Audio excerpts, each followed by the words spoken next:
In terms of this, an inaugural lecture, so the aim of the lecture that we are giving is not purely a scientific lecture, but it's about, in an inaugural lecture, it's more get to know you type of lecture.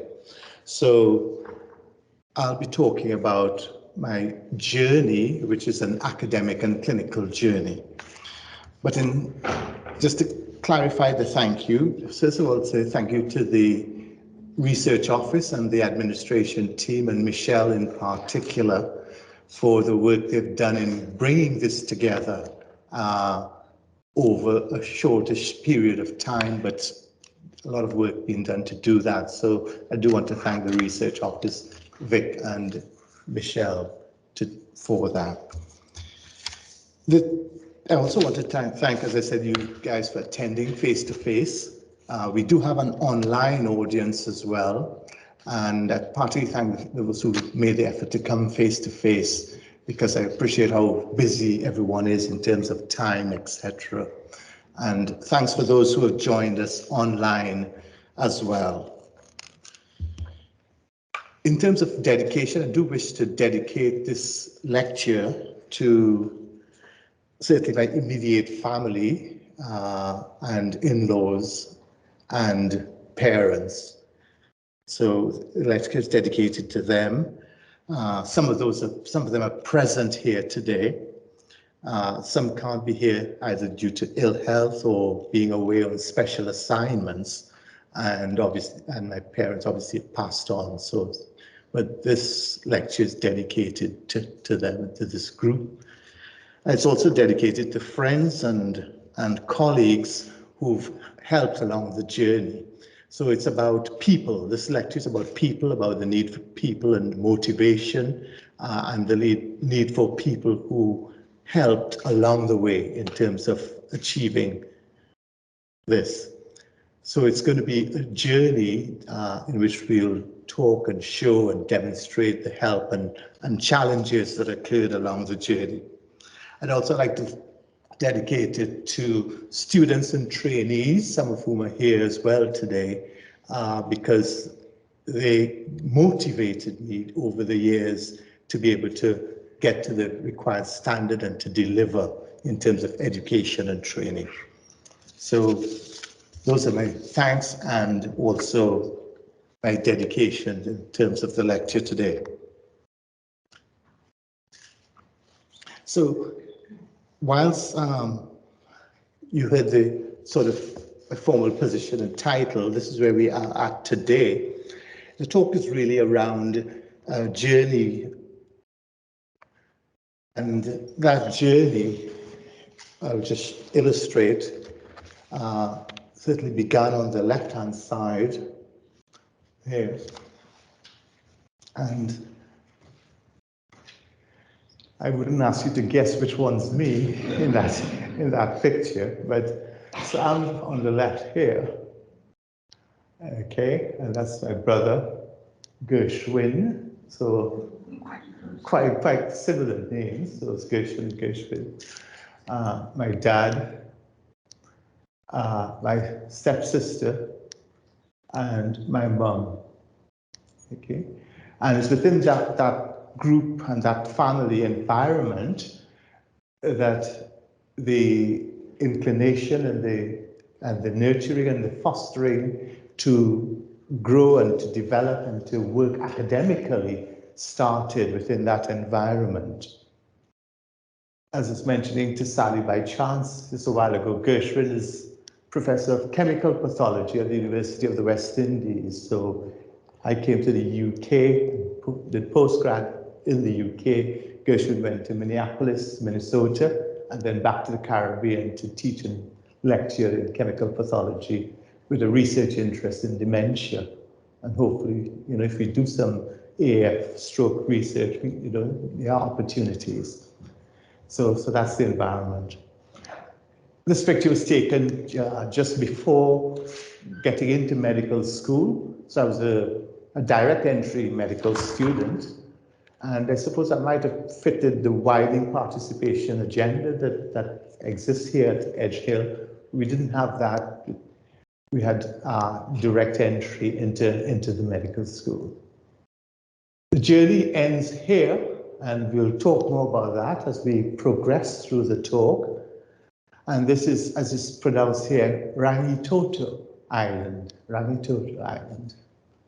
And it's a volcanic island in New Zealand, just outside of Auckland.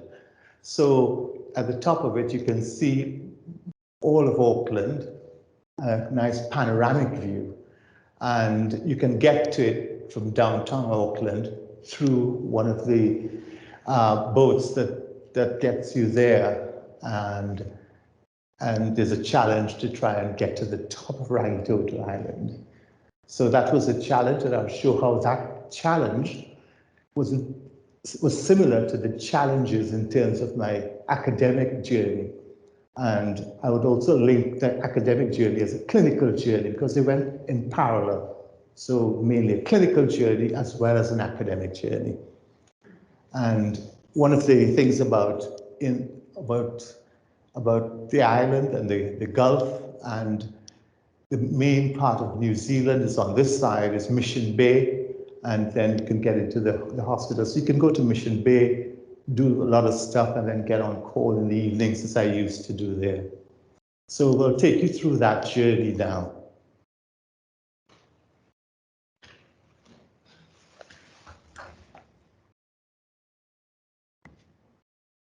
Okay, so this tells a little bit more about Rangitoto. It's about 2-hour walk to the summit, and it says level of difficulty moderate, but I suppose that depends on what you can manage and what your level of fitness is. So Trinidad and Tobago, which is where I came from, just to put you in perspective geographically, and it's probably worth looking at the top, this one top left here. Trinidad and Tobago, as you can see, is a little dot just off South America. So this is South America here. This is called Caribbean Islands, run this way. So Trinidad and Tobago is the most southerly of the Caribbean islands, just off Venezuela. So quite close to Venezuela. And then the US is up here, so that's Florida there. And then you have the chain of islands from Cuba, Haiti, Puerto Rico, then down the St. Lucia's, Antigua will be down here, Barbados about here, and that's Port of Spain, Trinidad. And this just gives you a bigger view of the map. So it's called Trinidad and Tobago because you've got Trinidad, which is the bigger of the two islands, and then Tobago itself there. So we lived in the north part of the island along this sort of what we call the east-west corridor. Okay.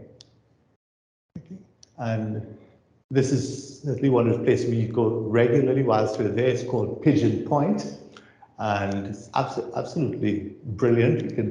You can do a type of native dance there you must have heard of called the limbo, where you just shuffle underneath the pillow. So we did a lot of that. Myself and immediate family did a lot of that there. My wife, Daga, and the kids did some of that.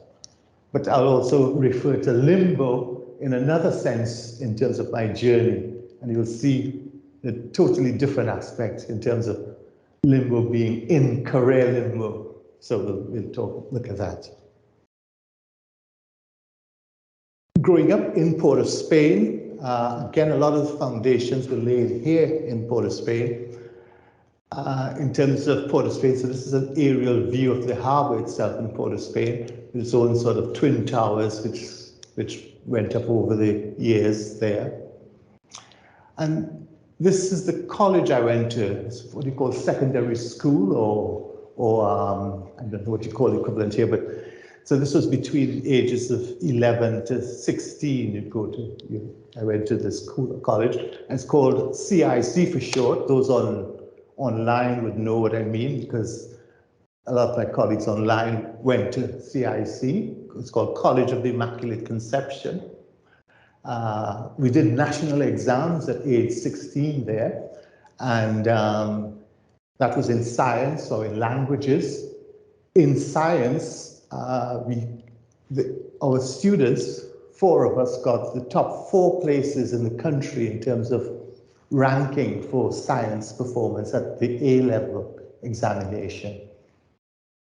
And we were in the same college. Student number 2, who came second, is in Stepping Hill consultant. Student number 3 is Birmingham consultant. Student number 4, myself, Wigan consultant.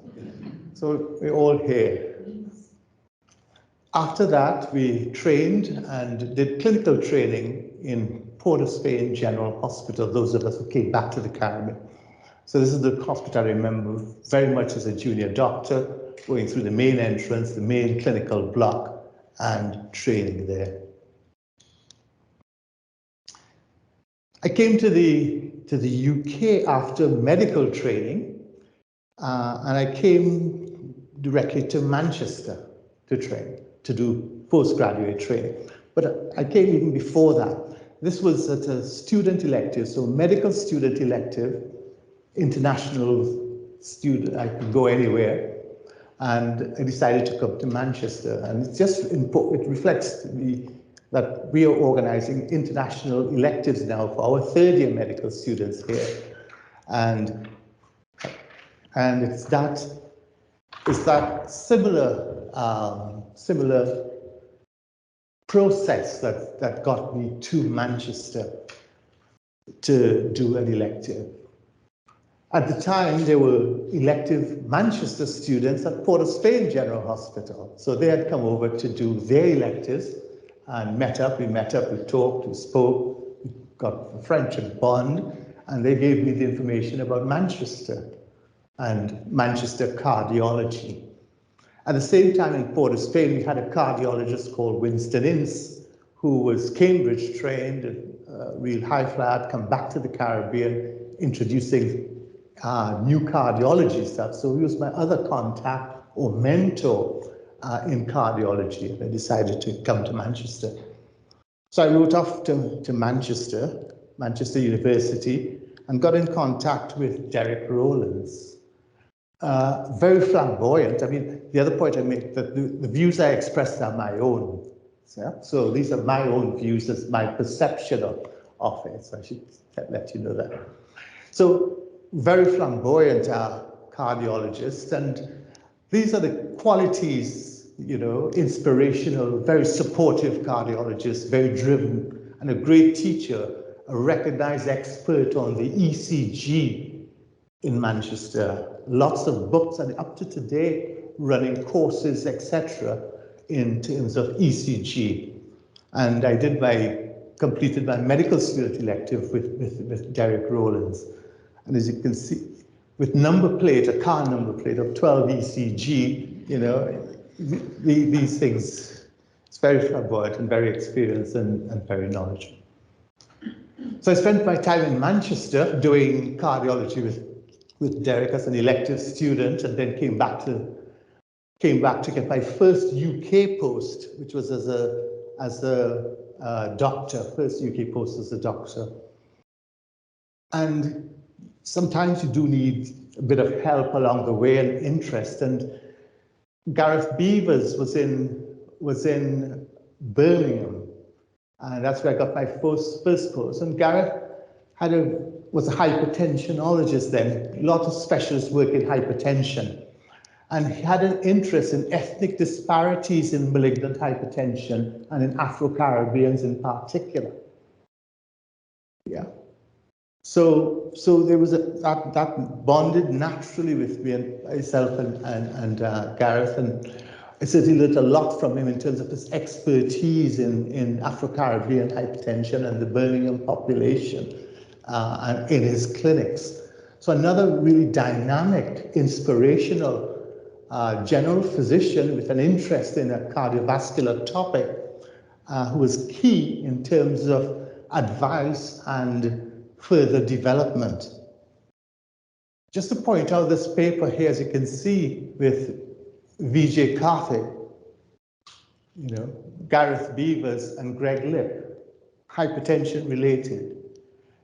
Vijay Karthik was one of my trainees at Aintree subsequently. I worked with Gareth before that, and Greg Lick is, as you know, well known in Liverpool. So the associations are there, the background is there, and people are great leaders. You do need that kind of contact and bonding. So that I think this interest in Afro-Caribbean hypertension was very helpful there. Obviously, having done this stint in Birmingham and starting to develop a CV within the UK, I then decided to go towards London on the advice, to some extent, of Gareth, but also on the inner need at the time. It was felt that unless you were in London, you wouldn't be, you're not at the sort of center of excellence or center of, that's changed now. So I went to London and worked and met with A.J. Cam, John Cam, who was a world-leading cardiologist and electrophysiologist in St. George's in London. And again, a massive eye-opener there. We would do a ward round with about 6, 7, 8, 9 doctors on it, technicians, everyone else on it, lots of people, literally a queue of people on the ward rounds there. And that would be an eye-opener. And we'd have international guests as well visiting on the ward rounds. We'd be doing world's first. And Sir Bruce Keir at the time was senior registrar on the ward rounds there. And so that really was another inspirational aspect. And I'll show you in the ongoing years since then that John Campbell was very influential in getting to the summit at Rangitoto, and the summit of my career, just to use that analogy. So getting to the summit was really important. So that would play a role again in my later part of my career, having been inspirational in the early parts of the career.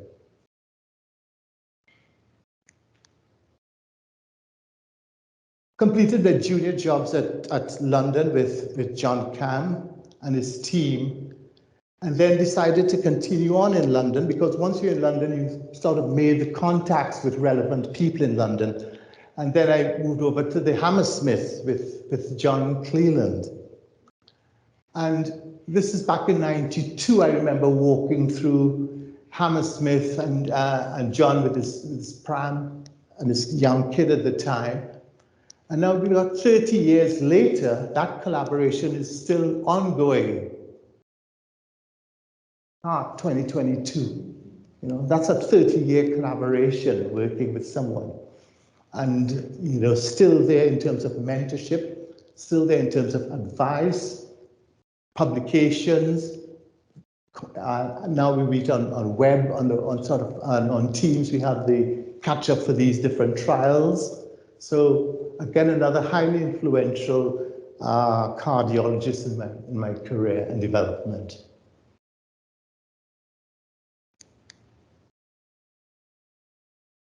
I decided to move back north after the time at Hammersmith and came to Blackpool and back to Manchester. So there's sort of a homing device coming back all the time, and also to another hypertensionologist, Tony Hegarty at Manchester Royal University of Manchester.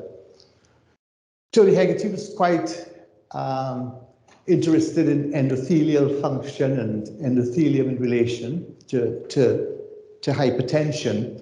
But my interest at the time was really influenced heavily by John Cleland, because at the Hammersmith I was introduced through him to the basic research and molecular research aspects of hypertension and molecular biology and gene expression work. So that was the line I wanted to pursue coming back up north. Interestingly, whilst at the Hammersmith, in terms of clinical progress, it was the first place, and John Cleland was the first person to allow me to inject directly into human coronary artery. unbelievable feeling at the time. Because normally you would inject and you think that something will flow, but you have to really force against the pressure to inject into a human coronary artery and see the visualization of that. So he gave me that opportunity to be able to get that initial experience, and that has led to a clinical lifetime of 30 years of investigating the coronary artery and seeing newer techniques in terms of coronary arteries. So I thank him for that experience and exposure, because you can imagine at the Hammersmith with doctors flying around everywhere for a new trainee, a junior person, a junior research fellow, to be able to inject down a coronary artery with a patient on the table wasn't an easy option. So back in Manchester, I wanted to continue the molecular work that John Cleland had exposed me to on his research benches. And we teamed up with Tony Hegarty, and I worked in Tony Hegarty's labs for 2 to 3 years under the supervision of both Tony and David Roberts, who's still active cardiologist at Blackpool, Victoria. Family support was absolutely key through these years of moving around. And in the early years, it was really important to have the support of my wife Diane and the kids, there's Esther and Sam in the early years, and gave me support in terms of the need to move around that much around London, always coming back up to the northwest, back to Manchester, back to Bolton. So that was really vital. As you can see, I had hair at the time, which has since well and truly disappeared.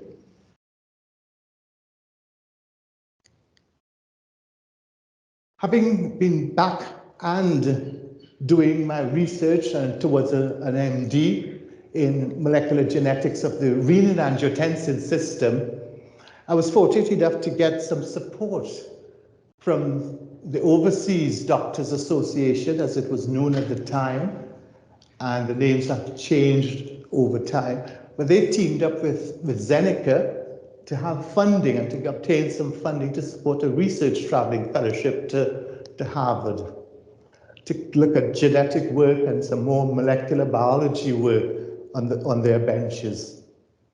Again, it was an experience that motivated me to continue my academic career along those lines.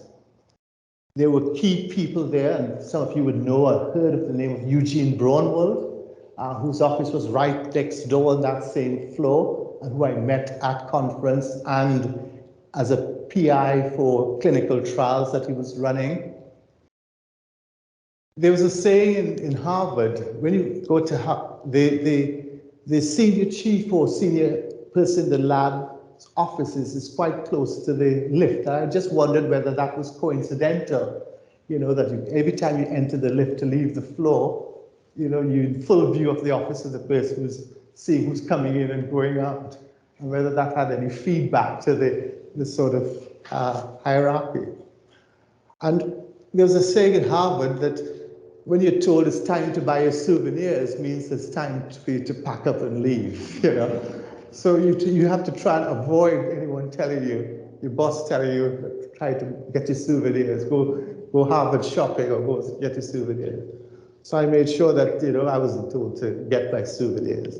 And to do that, you had to perform, at 6 o'clock, I remember, on a Friday, 6 o'clock, I remember in the UK, I'm well and truly gone by then. In Harvard, I was quite surprised that the other lab researchers would be going up to another floor to get some more samples to come and start another run of something. And that was the approach there. So really fascinating experience to be in the same atmosphere, and to be in that kind of academic environment. And it did give me additional material for my MD research. So the years are moving by, and as you can see, more family support being essential. So this is at my MD graduation in Manchester, outside of outside of Manchester University on Oxford Road. Diane's supposed to be there. And this is my mum, her first visit to the UK at that time, and supporting me on graduation day in Manchester.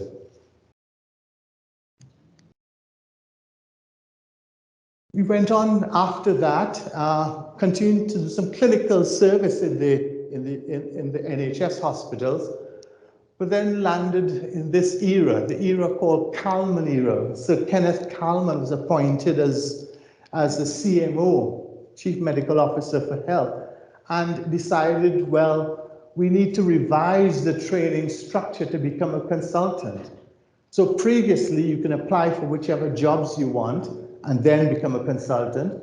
But what that meant was that it took quite a number of years to get a consultant appointment, you see, and there was no guarantee at the end of it. So you'd have quite senior trainees doing consultants' jobs because they haven't got that appointment, and consultants being around as well. So Kalman, which we credited for, wanted to have a run-through structure so that as soon as you pass your initial years, you can get into a training program that will guarantee you a continuous process with an appointment at the end of it as a consultant.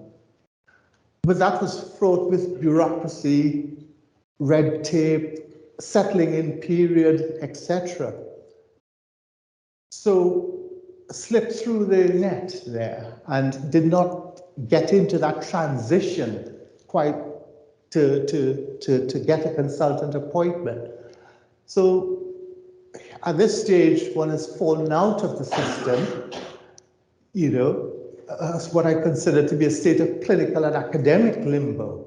So having done years of clinical work and clinical training and research, doesn't tick the right box in the training structure previously in terms of a need for a previous special trainee appointment in a particular area, results in me continuing clinical service within the Northwest as a consultant cardiologist in Lancashire teaching hospitals, but with no end in sight, really. So in a state now of clinical and academic limbo. Yeah. So you can imagine. Yeah. This really was a period of to put it from the version of Freddie Mercury, really under pressure, as you hear. Yeah. So with that happening, the solution, one of the options was to go down under to Auckland, New Zealand, to retrain as well as meet the requirements of the UK regulatory authorities. And this illustrates really how I felt about that. Yeah, well, they need to go elsewhere, you know, to try and meet the regulatory authorities' request to deal with that situation.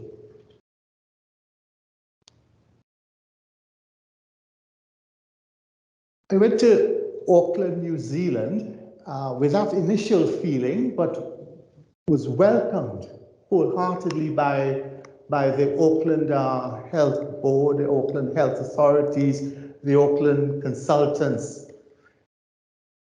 And they were heavily influential in my training structure there. And particularly Harvey White, Professor of Cardiology at Auckland, very instrumental, very dynamic, very caring. And at that stage, as you can see, this was the big feeling here. I just need, you know, 2 years in academic limbo down in Auckland, but very supportive down there. And again, another person who was quite vital to get to the summit of the career. You know, so it was a situation where after a period in Auckland, I wanted to break free. I wanted to be able to move on, to be allowed to move on. you know. And what we had is after that was a situation to Harvey, London's calling, how good is he? That's what they want to know in London. How good is he? Can we get him a seat on the plane back? Yeah. So it was under pressure and wanting to break free at this stage academically and clinically. So I said it's equivalent to that feeling. So in Auckland, there's the Rangitoto Island where I did that, trek to the summit.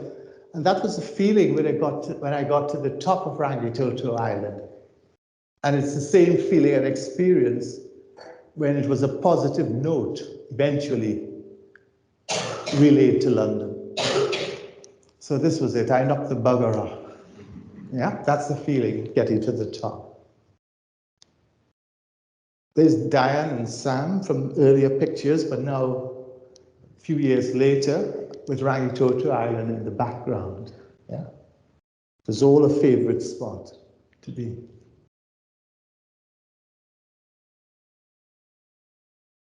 After finishing off in Auckland, New Zealand, and working within their system, which was similar to the UK system, with the exception that in Auckland and in New Zealand, the patients would pay a small contribution to their GP, where the basic public health service is free. The key difference is that there weren't as many patients and less congestion and crowding, but the principle of the system is similar. And there were less people around generally, which is something you felt as soon as you walked through the streets or transport in Auckland. So Auckland's been there. They've done the phone call. How good is he? But things take time. It takes time. And I want to continue to progress academically, both clinically and in research. So Boston phase 2. The Leahy Clinic, just north of Boston City Centre, met up with Dick Nesto. And Dick Nesto now runs all of the Boston services as a CEO.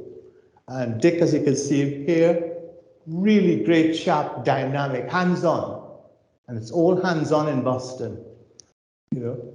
I said he's CEO of all of those. And he presented me by leaving Boston with the first edition of the New England Journal of Medicine, with a chapter on angina and heart disease. We went out to the Red Sox game and met the owners of the Red Sox team in Boston.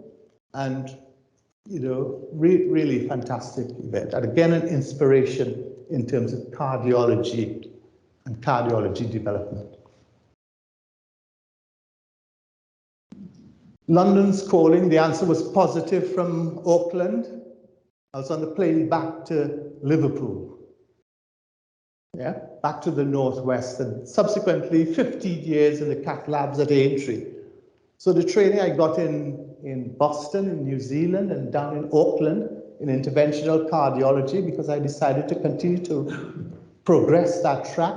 I came up back to Liverpool to open a brand new cath lab at Aintree, which was built on national lottery funding. So it was not opened. I came and was appointed as the director of the cath lab at Aintree, and full of enthusiasm and skill from the days in Auckland, the moonlighting in Boston, you know, took this post up and we developed a lab at Aintree. And still running, still going on. And at that stage, if you can remember, it was about 6 months for someone to get a diagnostic angiogram, you know, because there were very few cath labs. So we got this up and running. And this was the typical wear that I had 15 years at Aintree and probably 10 years before that, 25 years at least in lead. Fortunately survived without any back issues with lead.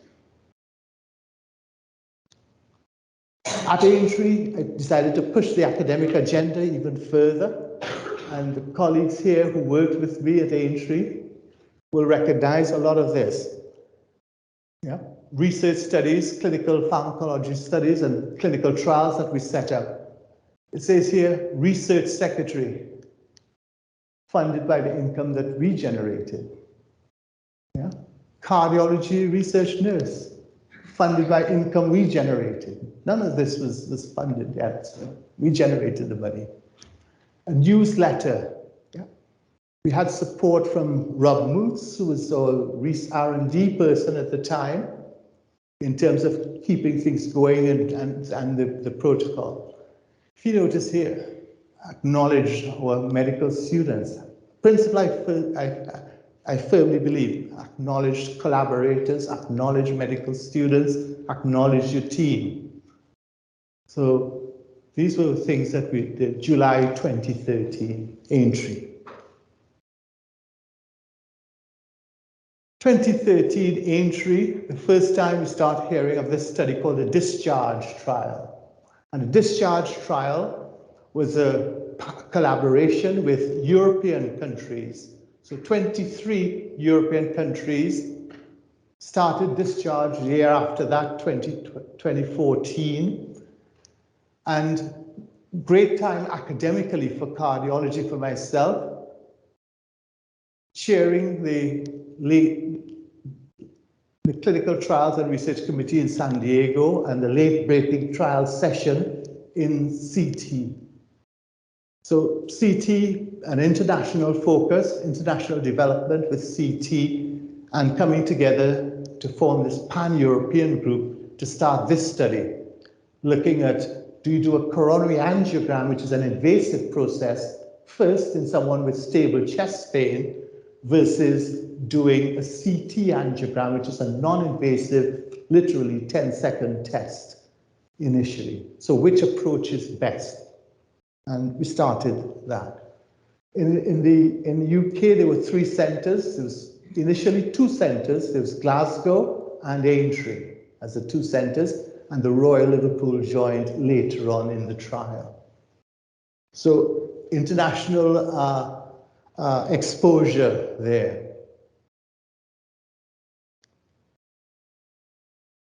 At a meeting in Munich with Liverpool collaborators. First New England Journal paper, 2022. And this tells you a bit about the 23 countries on discharge and some of the techniques radiologically, where this is a coronary artery and you can look at it and see where there's spurring or minor narrowing compared to the rest of it. So non-invasive technique to look at heart arteries. When I started, this technique was non-existent. When it was coming on board gradually, I told my medical director I'd like to go and study this technique. I went to Minneapolis and sat alongside leading international experts who were pioneering this technique. My study leave, to be clear, was declined because it wasn't felt to be necessary. So I applied for leave and funded it myself. When I returned, I was told, we need to have a cardiac CT service. Could you lead it? So I took up the role of lead cardiologist for cardiac CT in addition to lead cardiologist for cath lab. So 2 imaging techniques looking at the coronary artery on a background of having injected that first artery 30 years ago.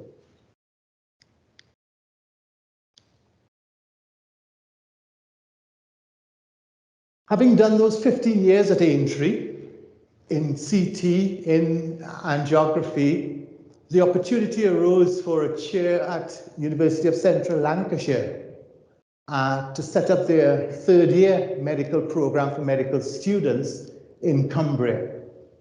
And I took that opportunity in 2017 to go up to Cumbria. This is the Preston campus here, where with the opening of the school. This picture here is the Cumbrian campus, the Samuel Lindo building. And this is the sort of view I would have from the office or driving into Cumbria on a winter's day. And this was the first day I think I started at the West Lakes campus. There was a lot of interest in the local community in my appointment in Cumbria. Again, family support continued to be important. And we've moved on now to a little bit of a later period in the military, in forensic mental health nursing. Our colleagues and sister-in-law, Diane, wife, David, who's here as well. Much more support, and it was a phase of life where things were more stable. In Cumbria, we supported quite well by the directors and center manager, Val Smart, and a GP, Eric Bater, who was really instrumental in me settling down into academia in Preston and at West Lakes in Cumbria. And I got introduced to the PA program up there as well. So what did Cumbria mean for me? Cumbria meant this: developing clinical education and research, including new roles in healthcare. Cumbria was all about innovation. And by innovation, it meant teaching, and teaching on this interesting new program there called hospitalist medicine. And I'll show you more about that. Teaching by introducing the phase 2 of the clinical MBBS program for them, and innovation in terms of the early physician associate programs as well. So very innovative things. The other innovative thing was to train a GP to become a specialist, has specialist interest in cardiology as a GP. So the Royal College had GPWI cardiology, but we had to introduce a different letter in it so as not to confuse people with the two, and run our own training program, innovation. The hospital's medicine program was taking senior nurses and training them to perform medical registrar duties. This is pre-COVID, and it couldn't have been come at a more essential time. So we are getting an extra layer of people who can make decisions on patients. And they didn't have a medical degree, but we're training them on the registrar CT2 program. So that was the UK hospitalist program there. They continued with clinical trials in terms of lipids for the Orion study. And again, helped there with colleagues. Jack Majewski was one of the cardiologists who was helpful and dedicated and led on one of the North Cumbria sites. So just to say again, Cumbria was about innovation. This story here ran in the Independent newspaper in that year. And the headline was this: NHS nurses, junior doctors training to work in hospitals with staff shortages, a UK pilot crisis, etc. So you can imagine that in the public arena and the phone calls I was getting from everyone else out there. You know, what's happening here? You know, social media. Can you imagine it? You know, and it really, really turned out. And then this story went out as well in the Cumbria, the so-called Cumbria crack. In Cumbria, there's an expression, what's the crack? So in the Cumbria crack, all of this went out. You know, how Cumbria now training future medics. Then the GP that was training changed the letters a bit so we could get past the regulation. So it's all about innovation. So innovation in the sense of getting through our first lot of, this is an academic dress at the graduation of our first lot of trainees. Innovation in teaming up with the professor of surgery to bring the program, the third-year program. Innovation of getting students to do shadowing processes in the era of COVID without actually having that experience, or giving them an online experience in terms of shadowing or knowing what medicine is about. And this was one of our team of nurse specialists who was trained to work as a registrar, to do cardioversion procedures, etc. And successfully they graduated with an MSc in hospitalist medicine. So innovation was key. Besides innovation, got involved and set up a new center on the Preston campus, Preston side, called GRACE, the Global Race Center for Equality. GRACE, I think, was a fantastic achievement at UCLan. And we had 4 co-director and 3 co-directors looking at different aspects of race in social policy, health, psychology, and recently designed the logo. So that was based on a background of lots of different things happening, one of which was the knowledge and understanding of the differential attainment in medical examinations for both undergraduate and postgraduate students. BAPIO was the previous organization known as the Overseas Doctors Association. There was this differential rates of referral in terms of GMC, different rates in terms of employment in research roles. So based on that background, and certainly within health, and I decided to lead that strand of GRACE. We did a whole seminar series. Pradipasi was the director of GRACE at the time, and now PVC at Salford. Peggy is still there at Edge Hill. We ran seminars, webinars with other universities, and this one in the Brazilian university, looking at COVID-19 pandemic, health inequalities, and the role of universities. So this was a joint effort with Brazilian universities during the pandemic. The university released £280,000 in PhD studentships. We got 6 of those granted to us to run streams. I was PhD supervisor for one of them.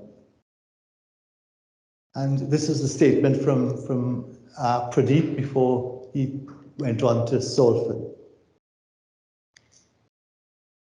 Back into progress, I wouldn't be too much longer, but back into progressing towards medical education. I decided to firm up my place in medical education and decided to do an MSc in medical education at the University of Liverpool. And that gave me a much better grounding and understanding of the academic process and the theories behind teaching and learning.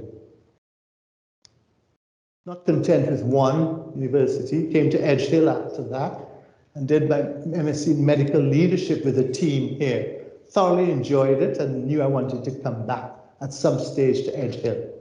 At those days I was exploring it, and it was, I recall it was the foundation year was just coming in. You know, and I was keen even then, but I think coming to Edge Hill now was actually the right time for me, because it gave me a background of doing a similar program in Cumbria, and my expertise is in clinical phase of medical education, which is what the students are at now.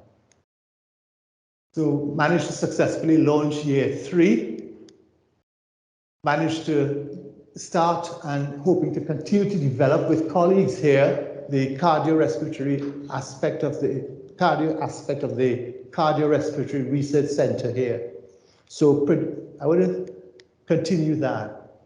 Still been quite active in 2022, as you can see, 2 discharged publications in New England Journal of Medicine and in the BMJ.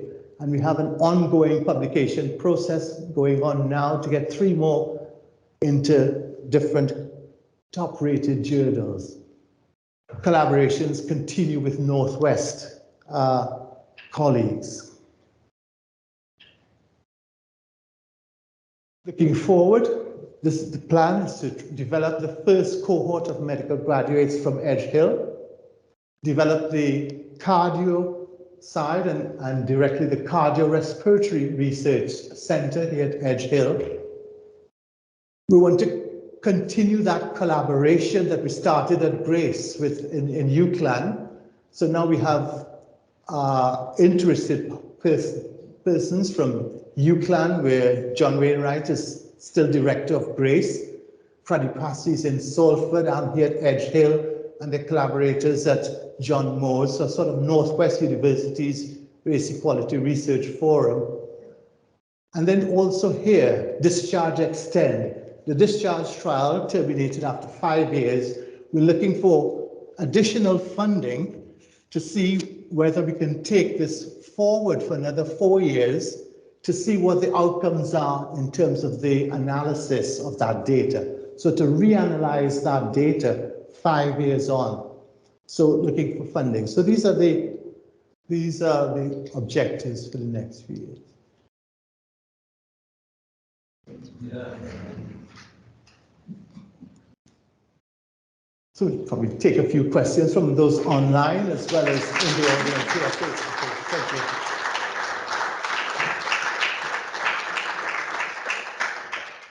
I agree 100%. Thank you, Gershan. Yeah, thanks. That was fascinating. Thank you. Following your journey across the world. Thank you. And I didn't know we had so much in common. I'm also a fan of Queen. Right. Okay. And quite a number of decades ago, I sat on Pigeon Point with a very large people. Oh, fantastic. Absolutely. It's a place to be. After that, we so I can take some questions now. Anyone would like to kick off with a question for Gershan? I think it's a good idea, which is imaging non-invasive investigation. But the problem we are having here to face it, the reality is how many of non-invasive CT coronary angiography can do it. In my hospital, the waiting list is quite long. You have to have only cardiologists requesting that. But the whole thing is that I do have lots of cardiology background. But the thing is, yeah, it's good to have those things, but we are talking about reality of NHS. And with NHS now, sometimes doing a coronary angiogram would be much quicker if you are distinct to wait for. If you are thinking, I don't think the stable angina is different, but if you are, you can wait. But if you have something which you need an answer, those reality, I think, will be difficult. How do we address it? Yeah, I agree. I think there are issues in terms of cost and patient numbers, and quite a lot of centres, the waiting time, as you say, for CT is quite long, But the thing is, the fact is that a CT offers you a minimally invasive procedure in a quick space of time.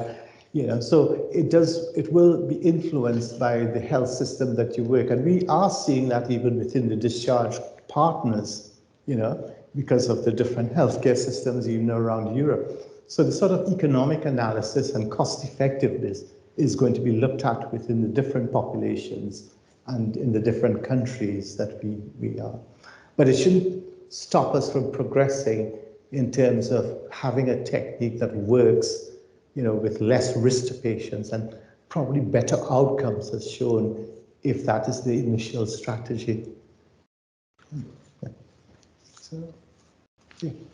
I'd just like to say, Gershan, I really enjoyed your lectures, so thank you very much. Thanks, John. My name is John, I work at UCLan, I work with Gershan and Grace.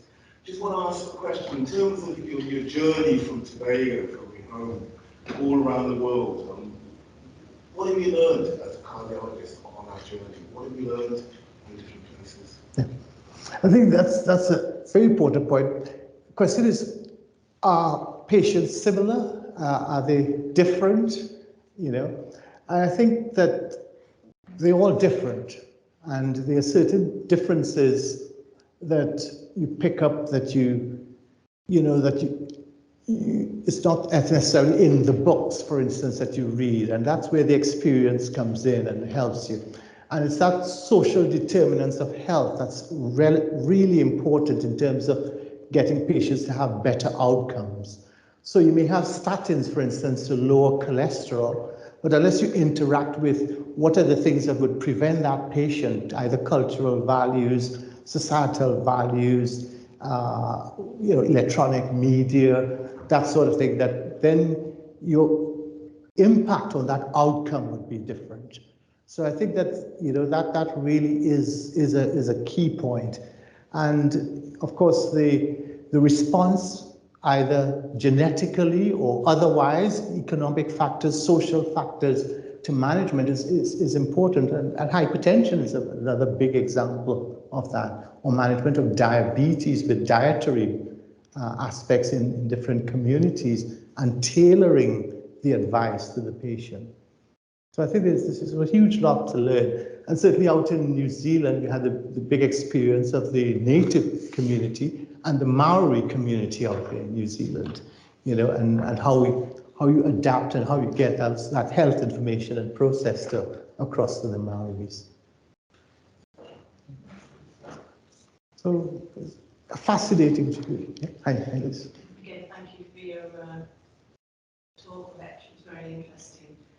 Talking about reaching the peak of the mountain, sounds to me like you're not sitting on the peak for very long, though. It sounds as though you've got unfulfilled aspirations still.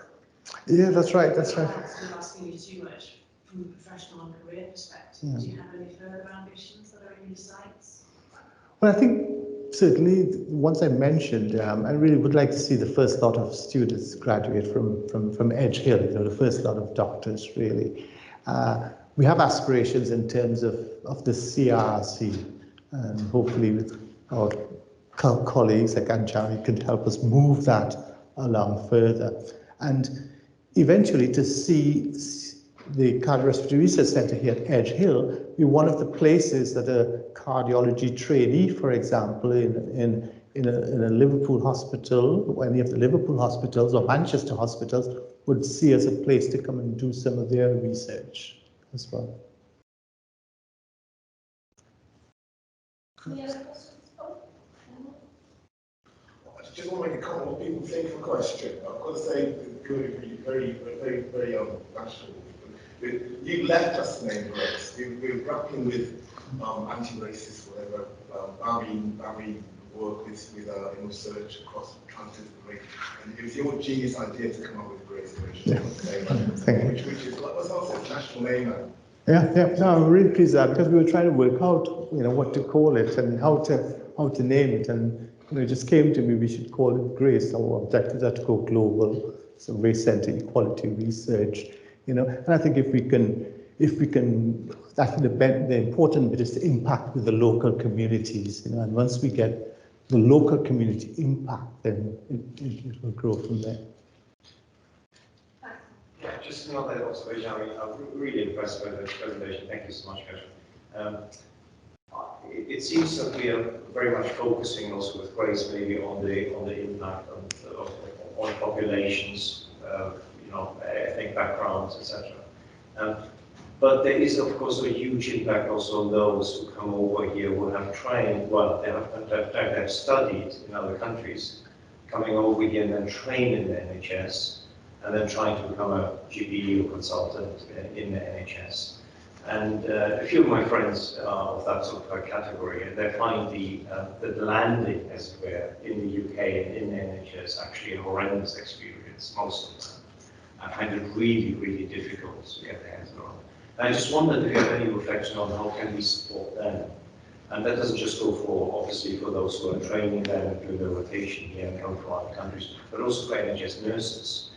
We have a huge influx, of course, of we need them in the workforce, in the nursing workforce from other countries. And I think the adjustment is a really, really difficult period for them.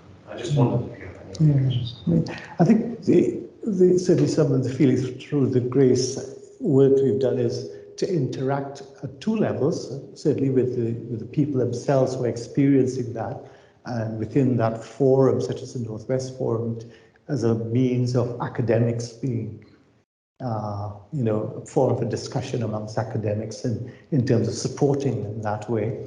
And that could apply to any other students coming through or professionals, but also to talk with NHS organizations. And we were liaising with NHS Quest, for instance, in terms of developing programs that can monitor and encourage and structure training within the NHS organizations as well. Thanks very much. sure if we've got questions, we can perhaps continue them outside. I think there's some food waiting for us soon. So thank you again. Thank you. Enjoy your food out here. Thank you.